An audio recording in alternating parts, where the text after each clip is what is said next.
O livro do profeta Naum. Esse pequeno livro profético é uma coleção de poemas anunciando a queda de um dos piores opressores de Israel, o antigo império da Assíria e a sua capital, Nínive. Os assírios surgiram como um dos primeiros grandes impérios do mundo e a sua expansão em Israel resultou na destruição total e exílio do Reino do Norte e suas tribos. Os exércitos assírios foram violentos e destrutivos, em uma escala que o mundo nunca tinha visto antes. E assim, Israel e os seus vizinhos estavam aguardando a queda da Assíria, que finalmente chegou no ano 612 a.C.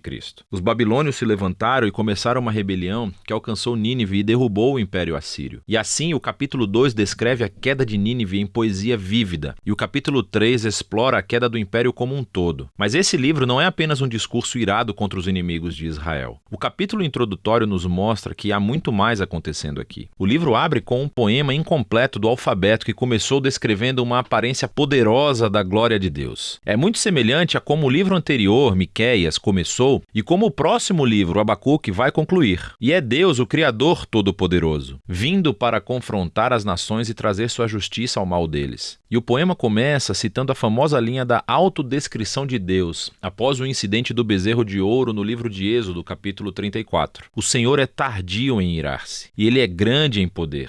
Ele não vai deixar o mal impune. E assim o resto do poema vai e volta, contrastando o destino das nações violentas e arrogantes com o destino do remanescente fiel de Deus. Quando Deus derruba todos os impérios arrogantes, Ele provê refúgio para aqueles que se humilham perante Ele. Ora, aqui está o que é realmente interessante. Você pensou que esse livro era apenas sobre a Assíria, mas Naum, na verdade, não menciona Nínive ou Assíria no capítulo 1. E quando ele descreve a queda dos bandidos, ele usa a linguagem de Isaías sobre a queda da Babilônia, que aconteceu muito mais tarde na história. E não apenas isso, Naum também descreve a queda dos inimigos como uma boa notícia para o remanescente do povo de Deus. É uma alusão direta às boas novas de Isaías sobre a queda da Babilônia. E assim, todos esses pequenos detalhes do capítulo 1 se juntam para criar um ponto-chave. Para Naum, a queda de Nínive está sendo apresentada como um exemplo, como uma imagem de como Deus atua na história em todas as épocas. Como Ele não permitirá que os impérios arrogantes ou violentos de nosso mundo durem para sempre. E assim, a mensagem de Naum é na verdade muito parecida com a de Daniel. A Assíria está em uma longa linha de impérios violentos ao longo da história. E o destino de Nínive é um memorial ao compromisso de Deus de derrubar os violentos e arrogantes de todas as épocas. Com essa perspectiva do capítulo de abertura, o livro retorna ao foco na Assíria. E assim, o capítulo 2 descreve a batalha de Nínive e a queda da cidade em estágios progressivos. Então, primeiro vemos a linha de frente dos soldados babilônicos. E então nós lemos sobre o ataque dos carros. E então o caos nas muralhas da cidade quando a cidade é violada. Depois o massacre do povo de Nínive e logo o saque da cidade. O capítulo 3 continua descrevendo os resultados da queda da cidade pelo império como um todo. Então Naum começa anunciando uma desgraça sobre a cidade cujos reis a construíram com o sangue dos inocentes. É uma imagem de como a injustiça foi construída no próprio sistema que fez a Assíria ter tanto sucesso. Mas a violência dele semeou as sementes da sua própria destruição. E assim a Assíria cairá diante da Babilônia. O livro conclui com uma provocação contra o rei caído da Assíria. Ele está ferido com uma ferida fatal, e dentre todas as nações que ele oprimiu uma vez, ninguém veio para ajudá-lo. Em vez disso, eles cantam e celebram a sua destruição. E é assim que o livro termina. Agora, esse é um livro sombrio, mas é importante ver como a mensagem de Naum aborda os trágicos e perpétuos ciclos de violência e opressão humanas em todas as épocas. A história humana está cheia de tribos e nações se elevando e usando a violência para pegar o que querem, resultando na morte de inocentes. E o livro de Naum usa a Assíria e a Babilônia como exemplos para nos dizer que Deus está entristecido e que se importa com a morte dos inocentes, e que a sua bondade e a sua justiça o obrigam a orquestrar a queda de nações opressoras, e o juízo de Deus sobre o mal é uma boa notícia, a menos, claro, que você seja a Síria. O que nos traz de volta para a conclusão do poema de abertura do capítulo 1, o que nos diz que o Senhor é bom e um refúgio no dia da aflição. Ele cuida daqueles que se refugiam nele. E assim, o pequeno livro de Naum convida todos os leitores a se humilharem diante da justiça de Deus e a confiar que, em seu tempo, ele derrubará os opressores de todo tempo e lugar.